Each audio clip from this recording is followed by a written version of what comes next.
ব্যবহারকৃত 10 ভরি স্বর্ণের যাকাত দিতে হবে কিনা? ব্যবহারের স্বর্ণের যাকাত দেওয়া নিয়ে স্কলারদের মধ্যে দুইটা মত আছে। অনেক ইমাম মনে করেন যে না, ব্যবহারের স্বর্ণের যাকাত দেওয়া লাগবে না। আবার অনেক ইমামদের মতে ব্যবহারের স্বর্ণের যাকাত দেওয়া লাগবে।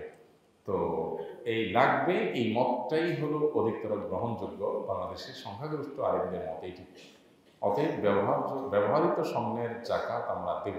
10 ভরি মানে হলো 7.5 ভরির বেশি হওয়া। 7.5 ভরির বেশি হলে পুরোটারই যাকাত দিতে হবে। 2.5% এটার বিক্রয়ের মূল্য ধরে তারপর এটা যাকাত দিতে হবে। ফজরের আজান দেরিতে দিয়ে জামাতে নামাজ আদায় করা যাবে কিনা? আদায় তো হয়ে যাবে। ইচ্ছাকৃত দেরিতে না দিয়ে শুরুর দিকে আউয়ালতে আজান দেওয়া উচিত। হতে পারে আপনি উঠতে দেরি করেছেন। এখন প্রশ্ন হলো যে আপনি কি আজান দিয়ে একামত দিয়ে জামাত করবেন কিনা? হ্যাঁ, অবশ্যই। একাধিক ব্যক্তি থাকলে আপনি আজান একামত দিয়েই জামাত করে নামাজ পড়বেন। আর যদি কেউ নাও থাকে, একামত দিয়ে নামাজ পড়বেন।